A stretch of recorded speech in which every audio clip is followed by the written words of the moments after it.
before you pin your name tag to a cinderblock wall and call it home. Remember this about dorms. The locks protect the building, not you. RAs chart the noise and the fire drills. Cameras stare at lobbies. Swipe readers blink like they are thinking. But the strangest things happen between midnight and the vending machine glow, when everyone assumes someone else is watching. These 3 allegedly true accounts came from students who sent late-night emails and asked me to change their names.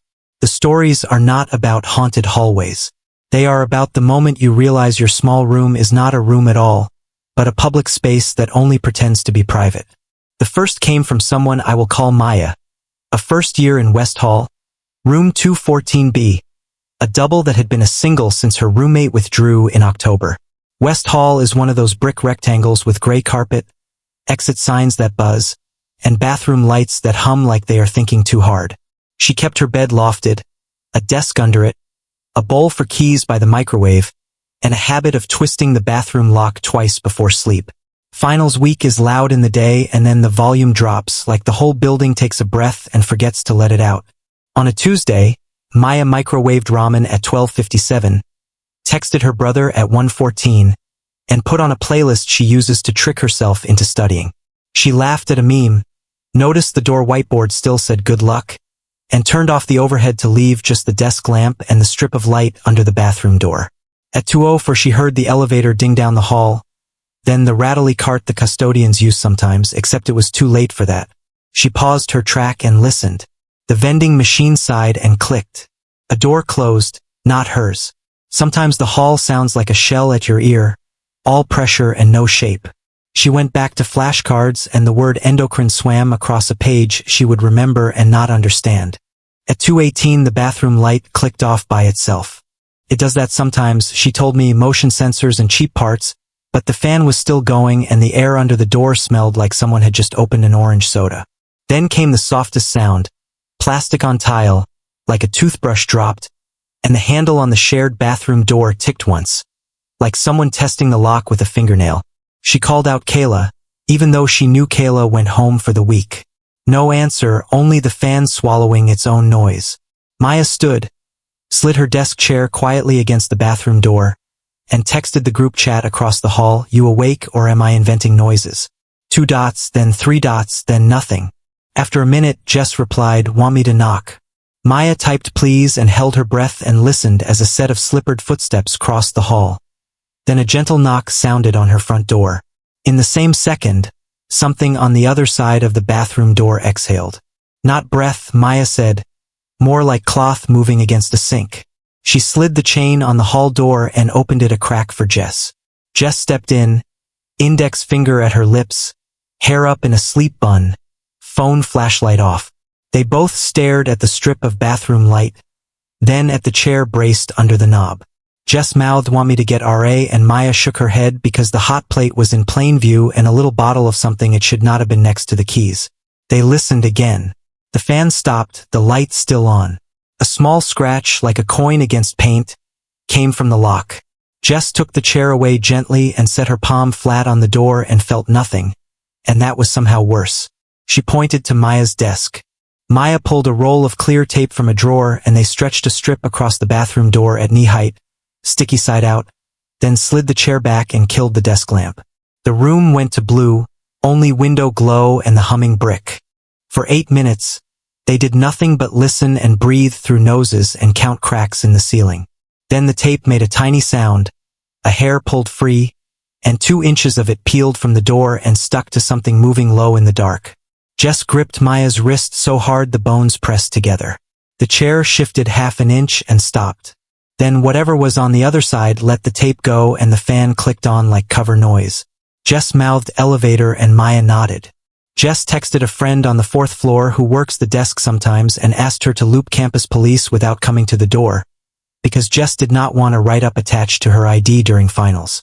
14 very long minutes later, 2 soft knocks and a low voice called campus police, and Maya opened the door with the chain caught and said bathroom. Shared. I think someone is in it. They checked first with a key from facilities and a shoulder, then the other room. It belonged to Kayla, empty since Friday, bed made, shades down. In the closet they found a flattened pillow, an apple core curled brown, 3 wrappers, and a stolen guest badge with the plastic torn where a photo used to sit. The bathroom lock showed fresh scratches, the kind a coin makes when you do not know what you are doing. On the whiteboard someone had written "nice fan" and erased it badly. The man was not there. They did not tell the RA. The hot plate and bottle kept their mouths shut that night. The second came from a sophomore named Evan, a STEM kid in a 5th-floor suite of North Tower, the kind of building where the elevators sigh and the stairwell smells like instant coffee. Finals week had the hall hushed and twitchy. His roommate, Nikhil, left for a midnight cram at the library and texted he'd be back by 3. Evan stayed in, headphones off, gaming with sound low. Door cracked to pull cooler air from the corridor because his room always ran hot. He propped the door with a flip-flop when he went 2 doors down to borrow an HDMI cable. Took under a minute. The door looked the same when he returned. Shoe wedged, handle slack, lights dim. 2:41. Nikhil texted delayed, "Don't wait up." Evan brushed his teeth, scrolled, and killed the overhead at 2:58, leaving the microwave lamp as a nightlight. At 3:19, a phone chime that wasn't his sounded from the closet, the tone of a device set to factory. He lay still. Fabric whispered. A pocket moved, then the dry click of a side button. A blue line of light showed at the closet crack, vanished, returned, like a palm covering it and lifting. He coughed. He was awake. The line didn't change. He said "Hey man" out loud, as if to a friend entering, and the lofted bed flexed once beneath him. He slid his phone to video and aimed the lens into the shadow. In the tiny screen he saw the blunt rubber edge of a boot sole and the scuffed bill of a blue cap tilted sideways to keep from bumping wood, less than a foot from his face, attached to a shape pretending to be architecture. He didn't yell. He said loudly, "Dude." The RA's outside asking about vape smell, and let the frame creak like he was climbing down. The figure uncoiled with practiced care. A man in a paint-flecked blue jacket, trimmed beard, hands open, eyes wide in the lamp's weak light, sliding sideways toward the door. He moved past Evan without touching him, lifted a phone.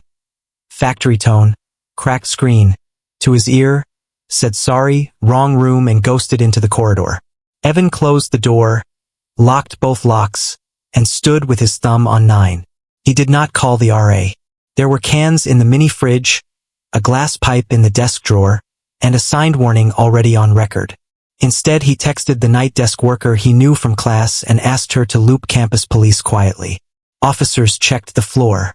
The stairwell camera showed the man slipping down the service stairs with a drawstring bag. Evan didn't sleep after that at all. In the morning, housing emailed the suite. A guest fob had gone missing from the desk between 11 and midnight. Maintenance changed the lock that afternoon.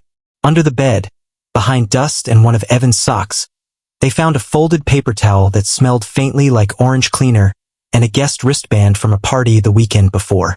Security pulled stills from earlier nights and showed the same blue jacket lounging in the lounge, then vanishing when a camera panned. Evan kept repeating the same truth to anyone who asked why he seemed jumpy. The locks worked perfectly. The danger didn't need to break in. He was already inside then. The third came from a senior named Lena in an old honors dorm from the 70s. A T-shaped hall where study lounges sit at the ends and ceiling tiles wobble when you shut a door too hard. Lena kept a secret she would never tell an RA. A gray kitten she was fostering, hidden during inspections and asleep in her laundry basket during lectures. Her roommate Steph was at a late rehearsal. Lena got back from the lab at 1:11 a.m., fed the kitten, and noticed the bathroom mirror still fogged as if someone had showered, even though the fan was off and the window painted shut for winter anyway. She cracked the window, set a sticky note over the bathroom door's top corner to see if it would lift, and pushed a spare set of earbuds into the closet track as a tiny alarm. She wasn't sure what she was testing for. She only knew 2 of Steph's sweaters had been folded wrong earlier, and a cap neither of them owned was tucked behind the cereal. She killed the overhead, left the desk lamp low, and lay sideways on the bed. The kitten fell asleep on her ankle like a warm weight. The hall was quiet enough to count her blinks. The room smelled faintly of orange cleaner tonight. At 2:03 a.m., ceiling tile in the lounge rattled. Lena watched the sticky note's far edge lift and settle. The earbuds in the closet track clicked once. Something shifted inside. She texted Steph, "Are you back?" Got a selfie and sat up. Louvered door didn't sit flush. A line of darkness showed, followed by softest scrape. She took the kitten and said aloud, "I'm going downstairs for water." Called campus security from the stair landing. Not the RA, fines and forms she couldn't afford. Officers arrived with a facilities tech and a hook. Behind her clothes, an old access panel led to a crawl space littered with insulation and a crushed can. They found him by the dust trail to the lounge, where a ceiling tile sat angled wrong by an inch. He lay on his stomach above the vending machine, blue jacket flecked with grit, cheeks striped where fiberglass kissed them. In his pocket was a guest wristband and 2 unlabeled keys filed thin. One spun uselessly in Lena's lock. He didn't argue. He said space felt abandoned and that sometimes he wanted a place with lights and voices. Lena slept on a friend's floor for 3 nights and stopped propping doors. Dorm privacy is a performance. Locks click, tape sticks, and you feel safe until you remember he was already inside.